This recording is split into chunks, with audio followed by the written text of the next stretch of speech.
지난 한 주간 부활의 능력으로 고단한 삶을 살아오신 여러분들에게 하나님의 큰 위로가 가득하기를 축복합니다. 아멘.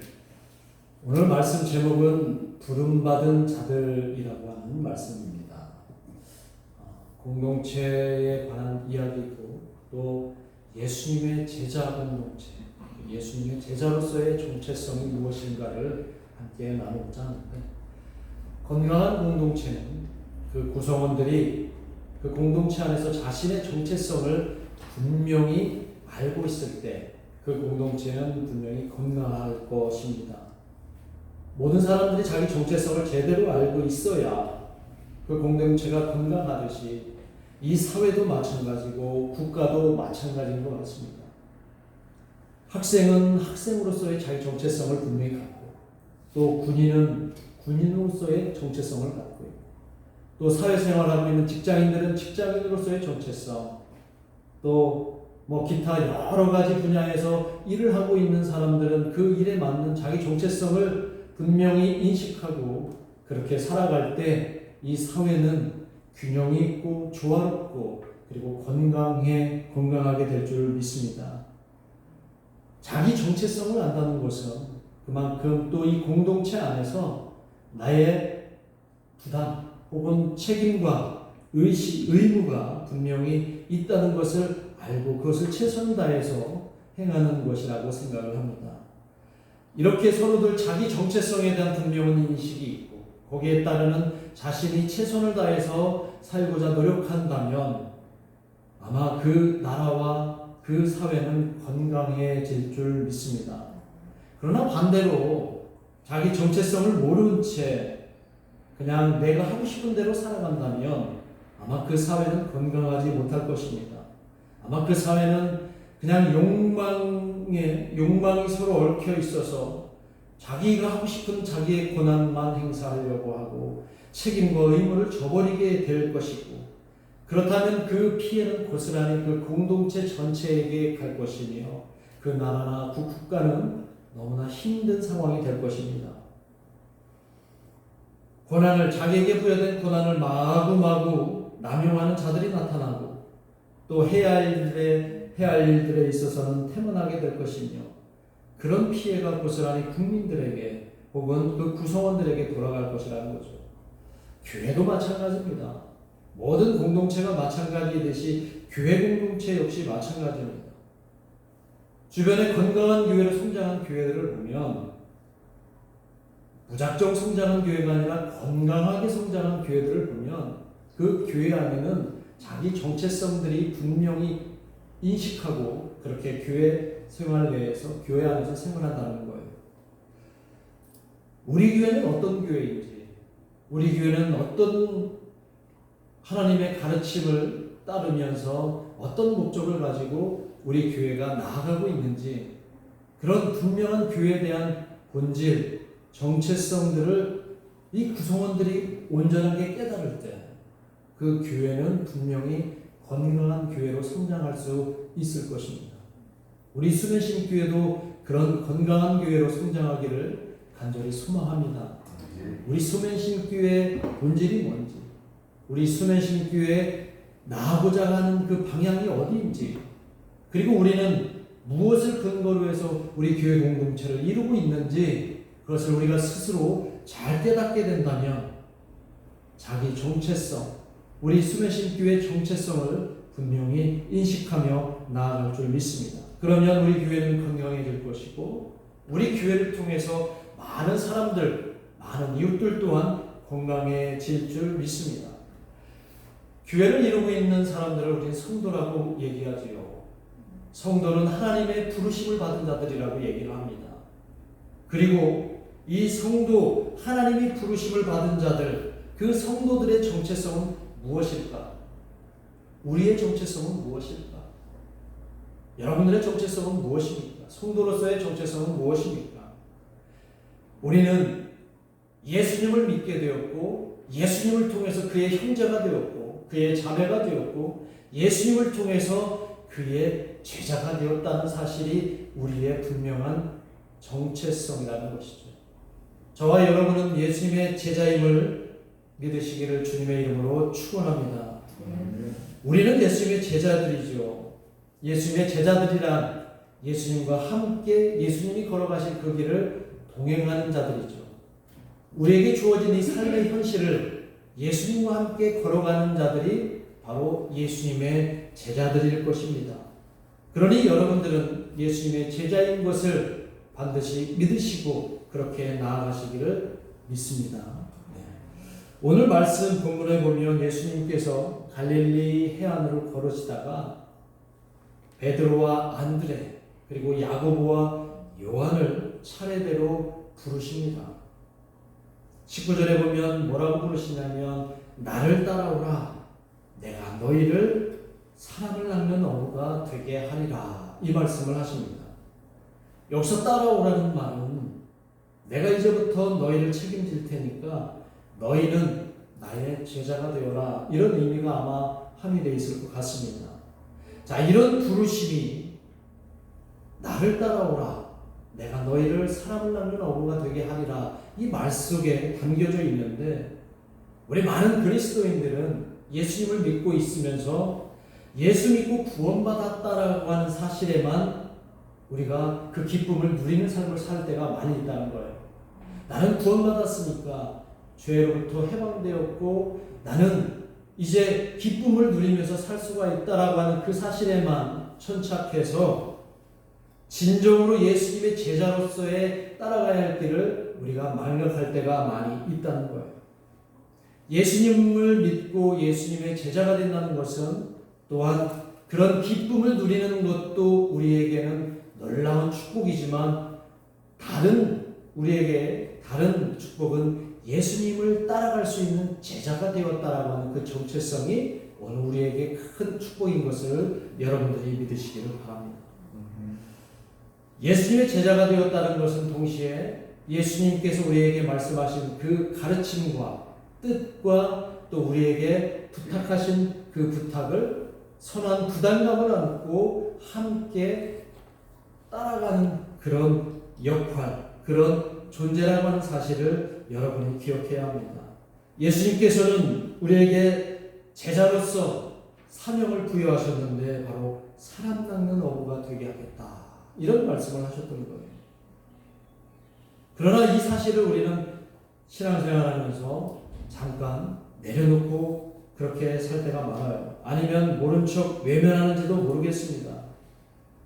건강한 공동체와 건강한 교회를 우리가 만들고 싶다면 우리가 구원받았다는 그 기쁨과 함께 주님이 왜, 예수님이 왜 우리를 제자로 부르셨는지 그 깨닫는 제자로서의 정체성을 인식하는 게 중요하다는 거예요. 자, 오늘 여기서 사람을 낳는 어부가 되게 하겠다라고 하는 것은 그들이 살아왔던 그 이전의 삶에 익숙한 그런 어부로서의 삶을 예수님께서 비유적으로 말씀하셔서 이제는 고기를 낳는 그런 삶이 아니라 사람을 낳는 삶으로 너희들에게 새로운 사명을 부여한다 이런 말씀을 하시는 거예요. 이 말씀은 어떤 말씀이냐면 하나님의 나라를 예수님께서 세상에 전했던 그 메시지를 이제 너희가 세상 사람들에게 전하고 그 메시지를 듣고 함께 참여하고자 하는 사람들이 있다면 그들을 함께 데리고 공동체 안으로 들어오라 이런 말씀을 하시는 거예요. 이 사명을 온전히 행할 때 우리는 예수님의 제자로서의 정체성을 분명히 알고서 실천하는 것입니다. 자, 그렇다면 예수님의 제자가 된다는 것, 예수님의 제자로서의 정체성을 우리가 알게 된다는 것, 무엇으로부터 시작해야 그것을 우리가 인식하고 깨달을 수 있을까?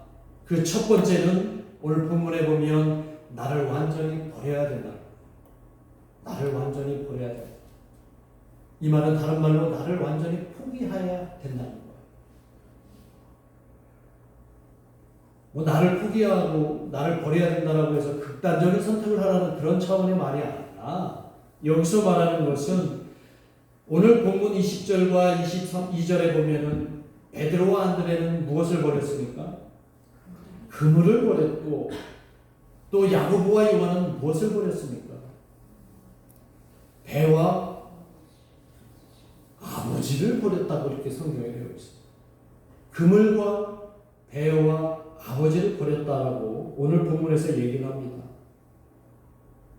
가족들을 부양하기 위해서 혹은 자신이 먹고 살기 위해서 꼭 필요한 그 생계 수단을 버리고 심지어 그 배, 어려운 갈릴리 동네 선주라고 하면 대단한 부호였지 않았을까 싶은데 그 배를 버리고 심지어 자신을 그 어업에 종사할 수 있도록 도움을 주신 그 아버지를 버리고 예수님을 따라야 진정한 제자다 라고 오늘 이 본문을 그대로 읽으면 그런 뜻이라는 거예요.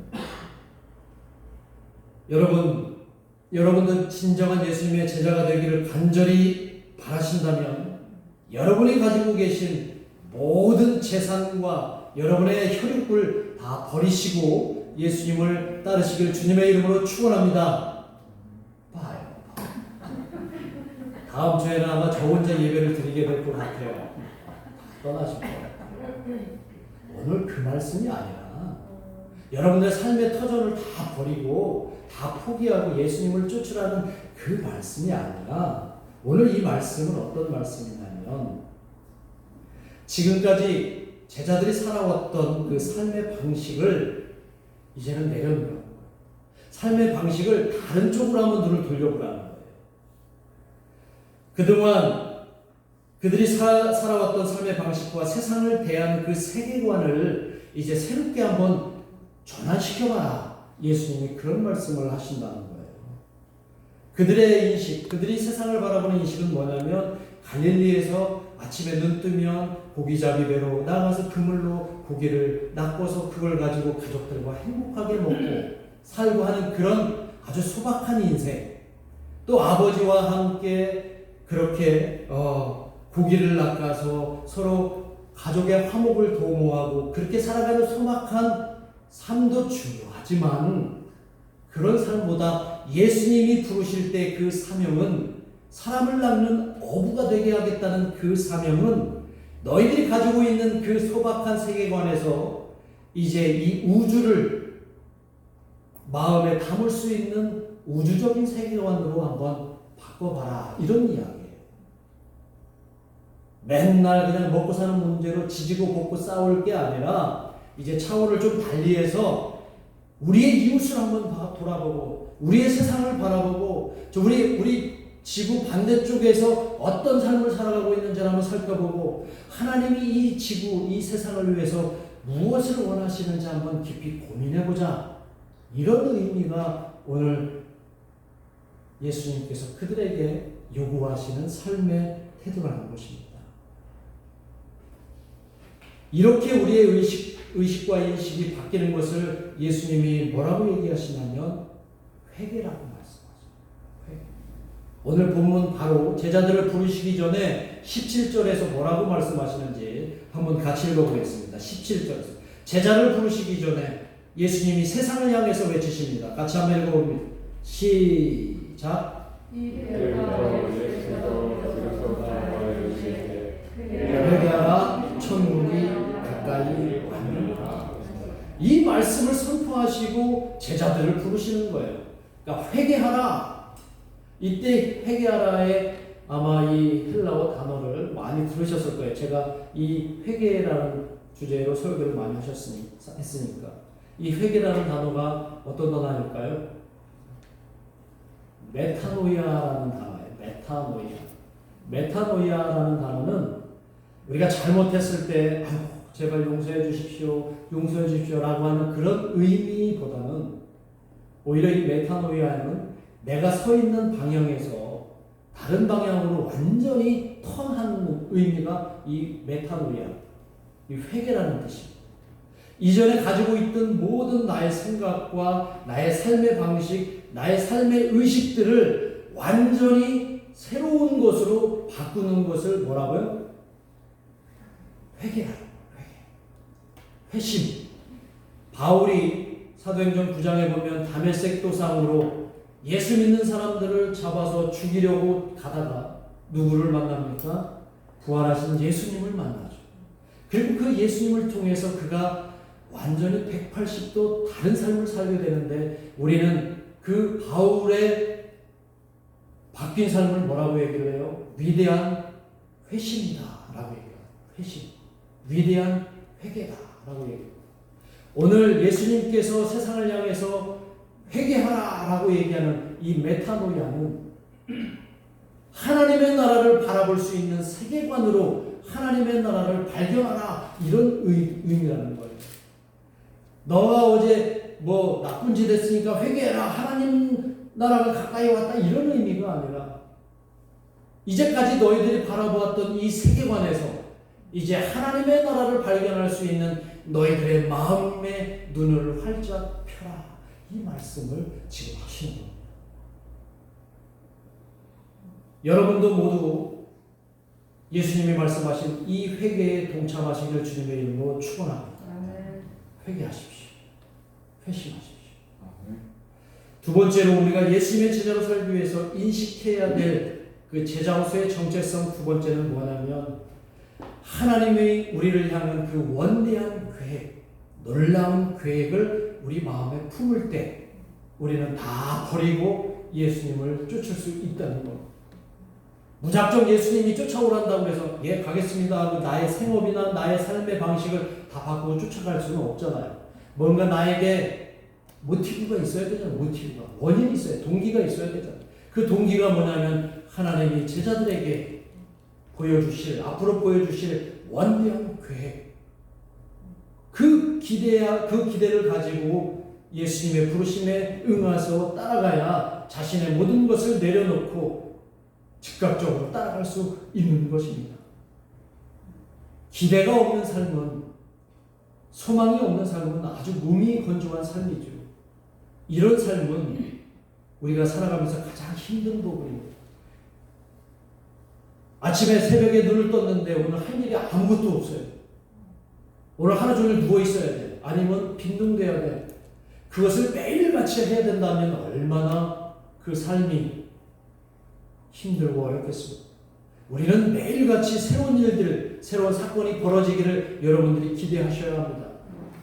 그 기대가 오늘 하나님이 우리를 통해서 들려주시는 하나님의 또 다른 계획이 되는 것을 여러분들이 깨달을 때 매일매일이 우리는 기쁨과 즐거움으로 내일을 맞이할 수 있을 것입니다. 그런 원대하고 놀라운 하나님의 그 기대하시게 하는 기대하심이 이 제자들은 그냥 기뻐서 감격해서 자신의 모든 것을 다 내려놓고 예수님을 따를 수 있었던 것이죠. 그런데 그 하나님의 원대한 계획이 무엇일까요? 하나님의 놀라운 계획이 무엇일까요?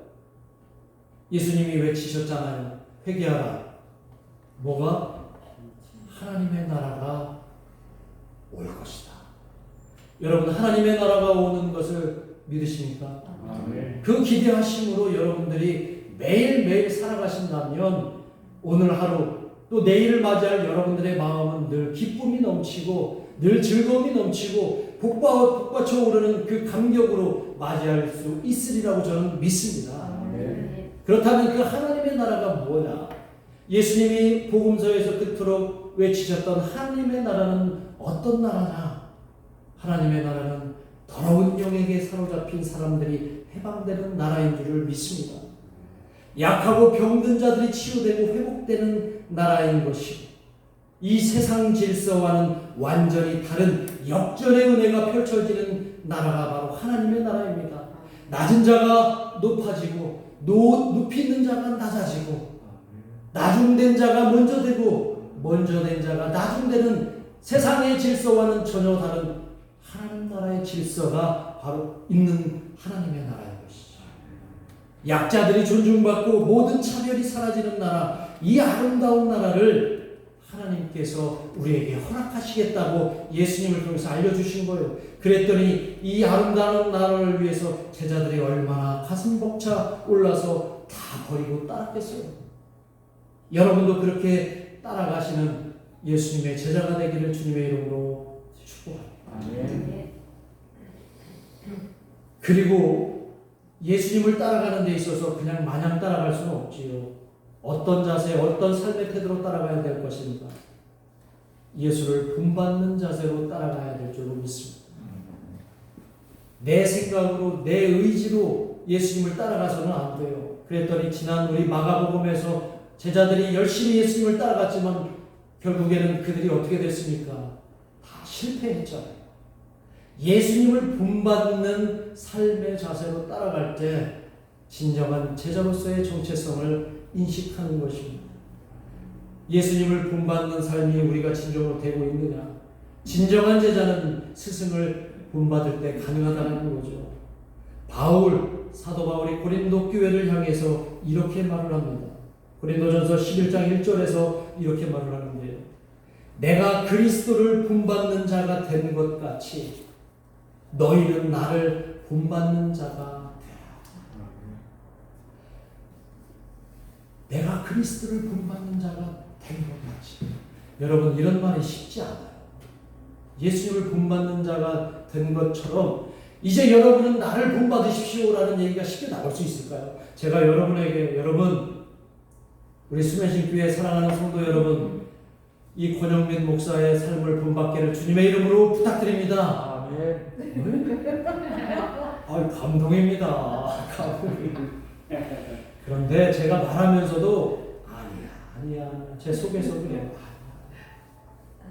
제가 예수님을 본받는, 자신있게 본받는 사람이 아닌데 어떻게 여러분들로 제 삶을 본받으십시오라고 말씀을 드릴 수가 있습니다.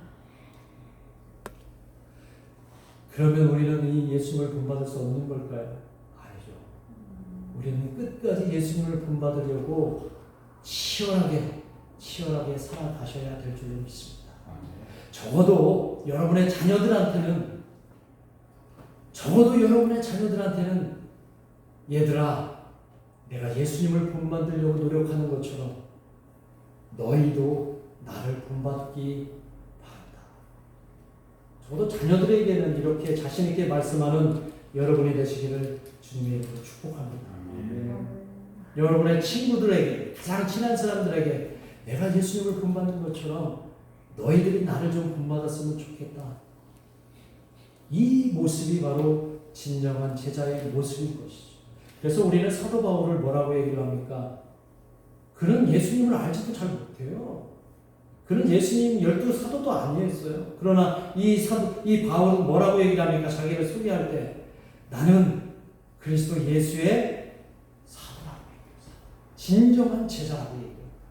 그렇게 예수님을 닮으려고 본받으려고 살았던 그 치열한 바울의 삶을 우리는 꼭 기억하시고 주변 사람들에게 나를 좀 본받아라 자신있게 얘기할 수 있는 저와 여러분이 되기를 간절히 바랍니다. 이제 말씀을 맺겠습니다. 우리는 예수님의 부름받은 자들, 예수님의 제자라고 우리는 믿고 있어요. 그러면 예수님의 제자로서의 우리의 정체성 분명히 인식하고 우리의 신앙의 이 여정을, 우리에게 허락된 예수님의 그 길을 함께 여주 동행, 주님과 함께 동행하는 저와 여러분이 되기를 간절히 소망합니다. 기도하겠습니다. 이 시간 부름받은 우리가 예수님의 제자로서 예수님을 본받고 제자의 그 정체성을 깨닫고 그리고 이전에 가졌던 모든 생각과 신념과 의식을 이제 내려놓고 예수님의 생각과 예수님의 뜻과 말씀으로 새롭게 전환시킬 수 있기를 간절히 바라옵니다. 남은 생에 진정한 제자도의 모습으로 살아가는 저와 여러분 되게 해달라고 이 시간 합심해서 함께 기도하겠습니다.